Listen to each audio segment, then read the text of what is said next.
Hello guys, আসসালামু আলাইকুম। আশা করি কেমন আছেন? আশা করি আপনারা ভালো আছেন, আমিও ভালো আছি। পাখির ডিম বাচ্চা ফোটানোর পর আপনাদের কী কী করণীয়, কী কী দিবেন পাখিকে, কী কী খাওয়ালে ভালো হবে, তো এই বিষয় নিয়ে আপনাদের সাথে আলোচনা করব। পাখির ডিম পাড়ার বাচ্চা ফোটার পর পাখিকে সুন্দর করে যত্ন দেবেন। পাখির পানি প্রত্যেক দিন 2 থেকে 3 বার দিবেন। পাখিকে এই সময় কোনো ধরনের শাক দিবেন না, কারণ শাক দিলে পাখি তার বাচ্চাকে খাওয়ালে বাচ্চার সমস্যা হতে পারে, তাই পাখিকে শাক দিবেন না।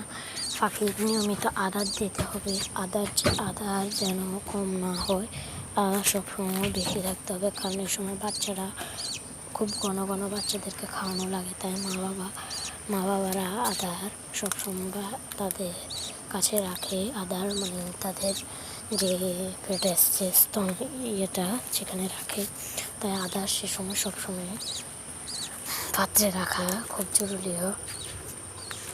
আসসালামু আলাইকুম, ভালো থাকেন, টাটা, গুড বাই।